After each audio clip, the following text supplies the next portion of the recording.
They are telling you Andy Burnham will destroy Labour, that he will fail faster than Starmer ever did. They are wrong, dangerously wrong. The threat was never that Burnham fails. The threat is what happens when he doesn't. He has waited 20 years for this. He has planned every move, and Westminster has no idea what is coming. Watch closely, because by the time they realise it, the damage will already be done. Andy Burnham is running for Prime Minister. He hasn't said it. He hasn't filed the paperwork. He hasn't openly challenged Keir Starmer in any debate, on any platform, in any interview. But every Labour insider in Westminster knows exactly what is happening, and they are terrified. What I am about to tell you is not speculation from the parliamentary tea room. It is the most carefully choreographed leadership campaign British politics has seen in a generation, and it is unfolding right under Keir Starmer's nose. If you want to understand what is really happening inside the Labour Party before the rest of the country catches up, subscribe to this channel right now. I spent 30 years inside the British state. I have watched politicians like Burnham operate up close. I know how these maneuvers play out because I have seen them play out before. And I am telling you plainly and without exaggeration that Keir Starmer's days as Prime Minister are numbered. Let us begin with the man himself. Andy Burnham is the Mayor of Greater Manchester. He has been the Mayor of Greater Manchester since 2017. He likes the title King of the North. He likes it so much that he allows it to be used in press articles, in television introductions, and in his own self-promotion without ever once correcting it. That is not an accident. A serious politician with no further ambitions does not encourage being called the king of anything. A serious politician with further ambitions allows the brand to do the work for him.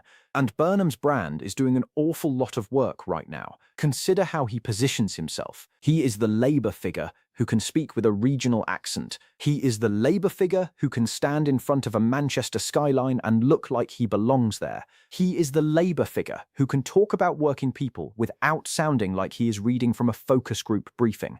In a party currently led by a man who reportedly required media training to learn how to drink a pint, that authenticity, real or manufactured, is worth more than gold. Burnham knows this. Every speech he gives is calibrated for it. Every photo opportunity is staged around it. Every public disagreement with the Starmer government is timed for it. This is not the behaviour of a man content to run Manchester for the rest of his career. This is the behaviour of a man building a national profile, brick by brick, while the sitting Prime Minister hemorrhages credibility. Now consider his record over the last 12 months. Every time Keir Starmer announces a policy that hurts the North, Burnham is on Sky News by lunchtime explaining why it is wrong. Every time the question of Northern transport funding is debated in Parliament, Burnham finds a camera. Every time the government wobbles on housing, on welfare, or on the cost of living, Burnham is suddenly the conscience of the Labour movement. He has criticised this government on welfare cuts. He has criticised this government on migration policy.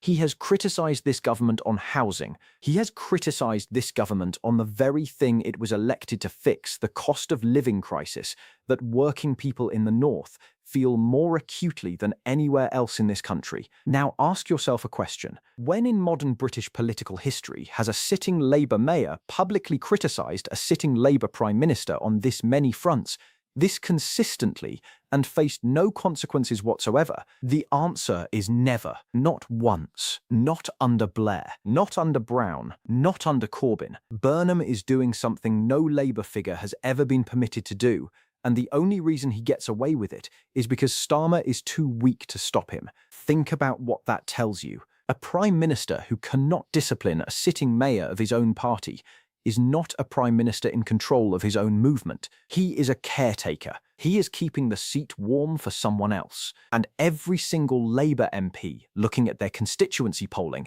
knows exactly who that someone is. This brings us to the political reality nobody in Number 10 wants to admit. Labour is fracturing in real time. The local elections earlier this year were not just bad for Labour, they were a warning shot from the party's own working class base. Reform UK is now polling ahead of Labour in seats that have been red since the Second World War. Voters in Bolton, in Burnley, in Doncaster, in towns that built this country with their hands, are walking away from a party that no longer recognizes them. They are walking away because they were promised change in 2024 and they got Westminster as usual. They are walking away because they were promised that Labour understood them, and instead they got lectures about pronouns and net zero from a cabinet that has never lived a day in their lives.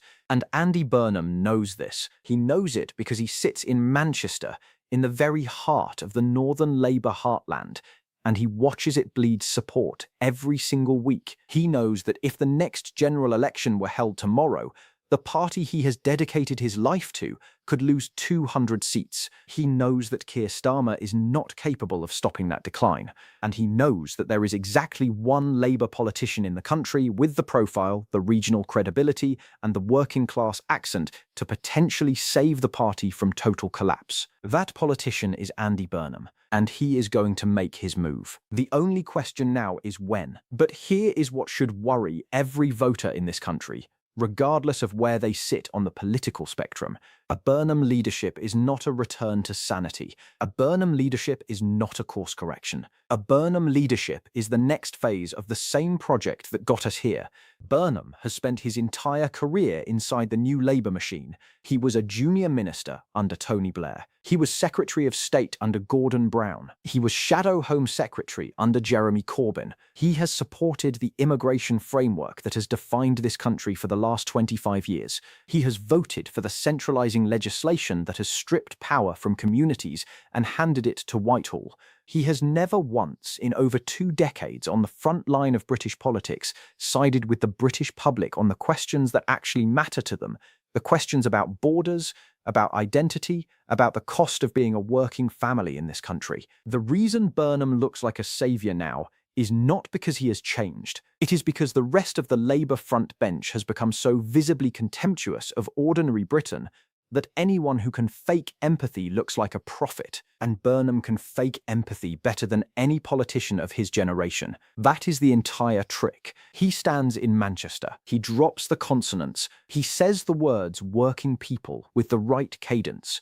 and the political class swoons because they have not seen a Labour figure capable of this in 15 years. But the words mean nothing. The voting record tells you everything. Look at the voting record. Always, always look at the voting record. So when the leadership challenge comes, and it will come, possibly within the next 6 months, the British people need to be ready. They need to recognise it for what it is, a change of management at the top of a Labour Party that has already lost the trust of the country it claims to represent, a facelift on a political project that has run out of road, the same hands on the wheel, just wearing a Manchester accent and a slightly better cut suit. None of it will fix the small boats. None of it will fix the 2-tier policing. None of it will fix the housing crisis, the energy crisis, the productivity crisis, or the demographic crisis quietly reshaping every street in this country. A Burnham government would be a Starmer government with better public relations. And the only people who benefit from that are the consultants, the special advisors, and the lobbyists who built the original new Labour machine and never left it. This country deserves a real choice, not a managerial reshuffle dressed up as a political reckoning. The voters in those northern towns Burnham claims to represent know exactly what they want. They want their borders controlled. They want their communities respected. They want their concerns taken seriously instead of dismissed as bigotry. They want a state that works for the people who built it, not the people who exploit it. Burnham cannot give them that, because Burnham is the system. He has been the system for 30 years, and no man who has spent 30 years inside a machine is going to be the one who dismantles it. The reckoning is coming for Labour, but it is not coming from inside Labour. It is coming from the people they abandoned. It is coming from the voters in those red wall seats who finally have somewhere else to go. And no leadership challenge, no Manchester mayor, no King of the North is going to stop what is now in motion. If you want me to keep telling you what the rest of the British media will not, subscribe to the channel, hit the like button, share this video with someone who needs to hear it. The truth in this country is becoming harder to find, but it is still out there, and I will keep telling it for as long as you keep listening. So watch what happens next. Watch the speeches. Watch the timing. Watch the quiet maneuvers nobody in Westminster wants to talk about. Because the leadership challenge is coming, and when it comes, it will not arrive as a challenge at all. It will arrive as a coronation. By the time the Labour benches understand what they have done, it will already be too late to stop it. They will not be choosing a new leader. They will be handing the keys to a man who has spent 20 years waiting for exactly this moment. And nothing, no rival, no backbench revolt, no Manchester mayor, no King of the North, is going to stop what is now in motion. The danger was never that Andy Burnham would fail. The danger is that he is about to succeed, and Britain is going to spend the next decade living with the consequences. If you want me to keep telling you what the rest of the British media will not, subscribe to the channel, hit the like button, share this video with someone who needs to understand what is coming. I'll see you in the next one.